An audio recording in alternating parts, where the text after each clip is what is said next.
Contrée absolument magnifique, puisque c'est le Luxembourg. Et nous allons avoir la présentation. Je vous laisse.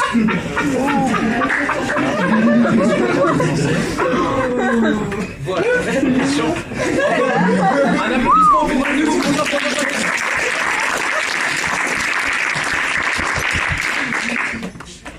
Donc bonjour à toutes et à tous, merci d'être venus, je suis content de vous voir d'aussi bonne humeur. Plus fort! Donc je vous rappelle que l'examen sera vendredi 26 avril. Ce sera en Thémis 4, mais je suis pas sûr, vous vérifierez sur mon compte. Donc on va aujourd'hui s'intéresser à l'analyse morphologique de l'instabilité convective. On a déjà fait ça les dernières fois pour les murs et les cheminées occidentales. Je vous rappelle, on va attaquer maintenant les ustensiles de cuisine en Europe de l'Est. Donc j'ai surtout retraité l'aspect sociologique, la partie plutôt anthropologique que vous verrez avec les sujets. Rapidement, un analyse morphologique, vous commencez à avoir l'habitude, on s'intéresse à la forme. La morphologie, c'est la forme. L'instabilité convective, ça va donc avoir un rapport avec la chaleur, évidemment. Donc pour brosser un peu le portrait rapidement, qu'est-ce que ça vous inspire? Qu'est-ce que vous connaissez un petit peu de la sociologie des instruments de cuisine sous l'angle de l'analyse morphologique convective? C'est au poil. Bien,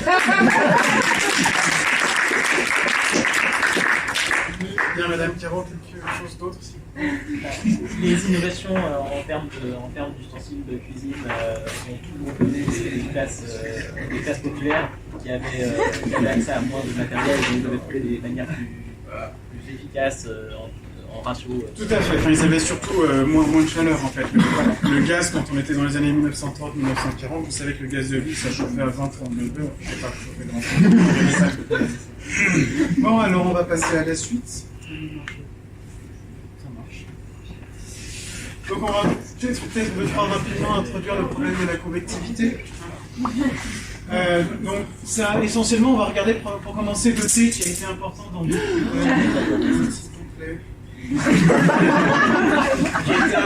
beaucoup de cultures, à commencer par l'Europe de l'Est, qui fait partie des boissons les plus bues après l'eau dans le monde, aussi la deuxième, tout le monde savoir. Donc, à propos du thé du soir qui devait être chaud, contrairement au thé du matin qui devait être froid, on avait des problèmes de convectivité qui venaient de ça. Je vous rappelle le Théophile Gautier, son voyage en Russie. La poésie française nous a beaucoup renseigné sur la convectivité des institutions dans l'Europe de l'Est, je pense que vous étiez déjà au courant. Bon voilà, on peut voir un petit peu la population du bloc de l'Est, 370 millions d'habitants en 2015, par exemple au pays un Croatie, c'est le genre d'habitants. S'il vous plaît. Donc, ce qui nous intéresse ici, c'est de regarder en termes de psychométriques, qui sont une forme de mathématiques plutôt adaptée à la réflexion sociologique, parce que ça peut avoir à faire des statistiques un petit peu trop compliquées. Vous avez vu ça avec M. Marteau, hein, mais ici on va plutôt rester sur la partie sociologique, donc vous verrez les difficultés psychométriques. Donc ici on a vous reconnaissez celle-ci, on l'a vu la semaine dernière. C'est une louche. Non, c'est un fouet. Oui, c'est une louche. Je vous rappelle que le fouet est une unité précise qui récupère une quantité de matière précise, donc la louche est une unité phylométrique contrairement au fouet. Donc, on va prendre comme unité on a une unité de quantité qui est la louche évidemment, mais nous faisons une unité de froidure, parce que on ne s'intéresse pas trop je vous ai parlé de convectivité, on ne peut pas trop s'intéresser à la chaleur pour les raisons sociologiques. Donc plutôt le canard essentiellement va nous servir de modèle, le foie de canard, tout le monde connaît bien. Ce qui nous intéresse, ce sont surtout les attributs du canard de l'Europe de l'Est. L'écharpe, ça rappelle beaucoup. Oui. Excusez-moi monsieur, mais le froid de canard a été retiré des unités piffométriques en même temps que les fameuses expressions sur la chair de poule, en raison de son oppressivité envers les poulets et canards. Vous parlez de la controverse de Pingul, c'est ça? Oui, bien évidemment. On ne va pas traiter ces choses-là ici.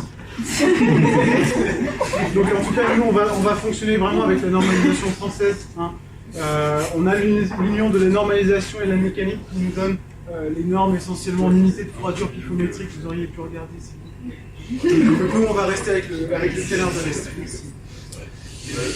Donc, on va regarder un petit peu les origines des questions de convectivité. Je vais poser rapidement les postulats de départ. De tout temps, les hommes ont toujours cuisiné, ça vous le savez. Et de tout temps, les hommes ont toujours mesuré leur environnement. C'était pour savoir si les pâtes allaient être complètement crues ou pas tout à fait. Donc, en particulier, on peut s'intéresser à la question très réflexive de la cuisson du canard. Le canard étant mesuré dans sa capacité de cuisson par la froidure du canard, il y a une vraie possibilité qui rend le problème particulièrement complexe pour la postulats. C'est encore débattu à l'heure actuelle, je ne peux pas rentrer dans les détails. Donc le premier point que je voudrais que vous reconnaissiez, c'est ce théorème fondamental qui dit que de tout temps, les hommes ont mesuré la cuisine. C'est-à-dire que la canarométrie, ça a quand même été une façon assez précise de savoir cuiser les choses jusqu'aux années 1960, 70. Si vous êtes jeune, vous connaissez plus la canarométrie. J'ai vu ma grand-mère. Oui, bah vous demanderez à votre grand-mère, je fais un exposé. Donc, si on regarde un petit peu comment les gens dans le fond, si on regarde un petit peu les unités de froidure picométrique utilisées pour la convectivité des ustensiles en Europe de l'Est, dans l'approche sociologique, on regarde surtout les méthodes de fabrication. Là, c'est peut-être une approche un tout petit peu plus anthropologique, où on regarde la façon dont les choses se produisent. Donc ça, c'est des études structurelles obtenues par Lévi-Strauss et Jacobson, je crois. En fait, on fait des comparaisons sur la construction de différents ustensiles, c'est du N égale 170, c'est assez énorme. Donc voilà, on regarde la construction. D'abord, il y a une table, puis après, il y a plus du tout de table. Puis après, on injecte quelque chose avec une seringue. On injecte de la froidure, sinon c'est beaucoup trop chaud, et on obtient finalement une table de convection. Vous voyez que dans ce genre de représentation un peu ancienne, l'ustensilité est complètement absente. La question de la convectivité est assez mal posée, en fait. On se pose la question de la seringue et assez peu du canard, finalement. Dans quelques mesureurs de cuisine qui sont connus à l'époque, il y a évidemment le Père Noël, puisque tout ça, ce sont des exemples qui sont assez... qui restent donc utilisateurs, évidemment, qui font un selfie à cet endroit-là et qui est complètement absent le reste du temps. Donc le Père Noël est un bon mesureur qui va prendre en compte la froidure de la chose. Il y a un truc, bon, évidemment, je pense. Et oui, pour le fait de passer de l'étape 1 à 2, puis 3, la logique naturelle simple, c'est le début. Là-dessus, vous connaissez. Je crois que c'est le programme. Laissez tomber. Donc on a vu un petit peu les errances des origines. Je ne savais pas exactement définir la convectivité à travers la froidure du canard picométrique. On va regarder maintenant comment ça a avancé dans les années 70-80. On a un nouvel espoir qui est essentiellement le four frigidaire qui fait un petit peu les deux mais qui va pas au-delà de 30 degrés, 35 degrés. Bien sûr. Donc je vous laisse en exercice pour la prochaine fois à partir de les dimensions ici en millimètres. Vous pouvez utiliser évidemment la température maximale en canarométrie.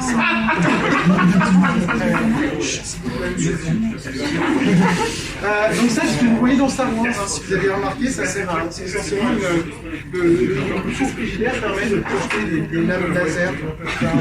C'est pas très chaud. Donc Star Wars, c'est surtout la partie science-fiction. Bon, évidemment, avec tout ça, on a un problème à définir la poêle à frire, parce que la poêle à frire, c'est frit, et à cette place, si on a 40 degrés dans un putain de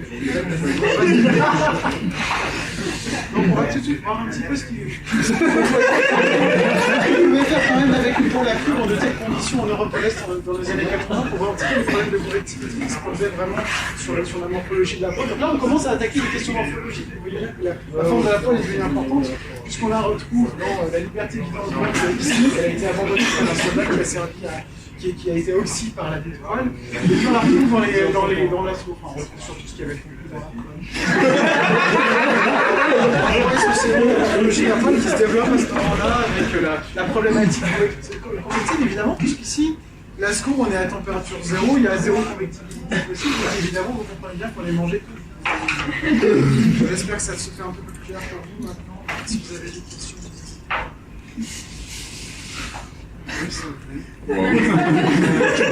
On peut regarder un petit peu plus de la question de la libération collective, grosso modo, sur la morphologie de la poêle, puisqu'évidemment ça reste un instrument bourgeois jusque quasiment fin des années 90. Essentiellement, la poêle est vue assez tard comme un outil d'oppression. On peut s'en libérer pour retrouver la cuisine. Oui, si vous avez une poêle et que vous êtes très content dans la nouvelle consommation des années 2000, de pouvoir tout frire et du sushi, ne mangez pas de sushi, parce que c'est censé se manger que de l'introduction de la morphologie de la connectivité de la poêle, c'est aussi regarder l'alimentation. Pour les athlètes de la poêle, je passe par commencer la distribution de cet objet, évidemment, que tout le monde voit et personne ne remarque. Personne ne continue chez toi, vous avez une poêle. Et ça passe inaperçu. En plus, je prenez quelques exemples, voilà, vous allez trouver des publicités qui sont un peu plus anciennes. L'usine vient de cuisine, bien sûr. La métallurgie un peu massive, on faisait frire des métaux jusqu'à la. Ensuite, on doit les rouler en voiture chaude. Dans les foyers, on avait juste et puis dans les dictées, ça a été la force, l'analyse morphologique. Évidemment, on dérive un petit peu sur la question linguistique, puisque la morphologie, la morphosyntaxe, en fait, du mot, c'est pour la plupart des gens, voilà. Toi, on est plus avec les mots ça fait pas Madame Pierrot, n'est-ce pas? Donc voilà, je reviens pas là-dessus. Donc il y a quelques dernières théories sur lesquelles on peut parler pour verser du côté extra-sociologique, c'est-à-dire la sociologie inhumaine, non humaine, extra-humaine, qui aura été inspirée la poêle. On parle évidemment de la relation avec les Ottawa, ça c'est le grand argument de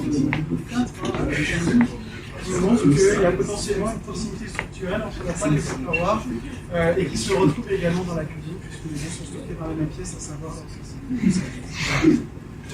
Voilà, donc ça c'est un site fictif juste à côté de l'unité. Bon, vous irez voir sur quoi.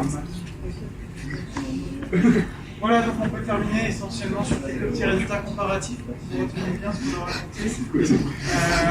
Globalement, là vous avez la question de la stabilité convective et de la représentation de ce diagramme sur l'évolution dans le temps. Donc la théorie alien, elle est quand même très passive, elle n'est pas très acceptée par les ingénieurs de terme, la sensibilité sur le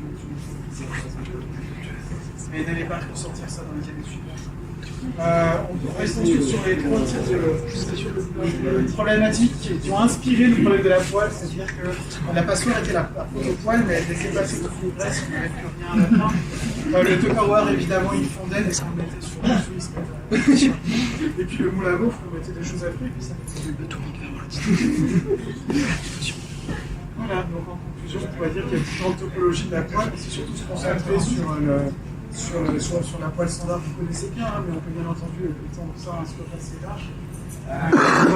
J'ai resitué tout ce qu'il veut pour avoir une idée de la morphologie de la poêle comparativement au reste. On est plutôt dans une agriculture par les choses humaines. Et on a une idée du coup de ce qui se passe un petit peu dans une poêle par opposition au problème de convectivité qu'on retrouve dans les poêles.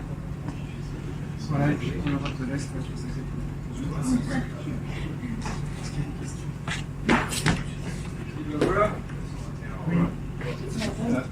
Est-ce que les Tupperwares, c'est au programme de l'examen? Là, vous avez vu ça la semaine dernière, c'est tout le programme. Oui. Il y a un gros problème avec le cœur du raisonnement, ça reste le confusion. Oui, c'est complètement isométrique. Après, c'est plus général, l'éducation thermique. C'est une once. Est-ce que la chute a un vrai gros problème d'isolation Évidemment, parce que si vous voulez, il y avait une grande quantité de froid sidéré. Il y a des grandes mines de quand ils ont commencé à avoir une production industrielle avec Stakhanov et tout, en fait, ça s'est vraiment libéré en Russie à ce moment-là que c'est devenu de la glacière dans les murs de l'Est. Le temps qu'il y avait le mur, ça restait contenu de l'eau de la frontière. Et à partir du moment où le mur est tombé,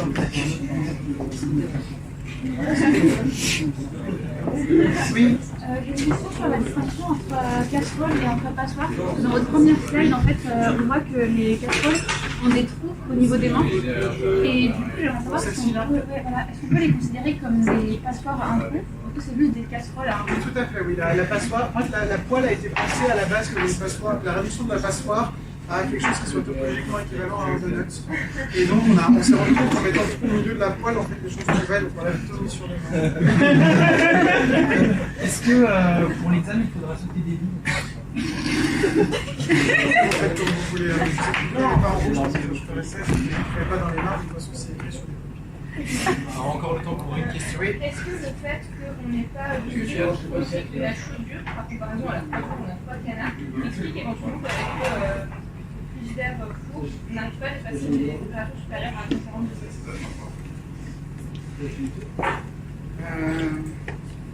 Ouais, c'est une question intéressante. Je pense qu'il y a quelques tentatives actuellement en tentative de fabriquer des unités de la chaudière, comme le 40 degrés à l'eau, mais on ne sait pas exactement en gros où c'est les mêmes. Donc ça fait partie des pistes envisagées.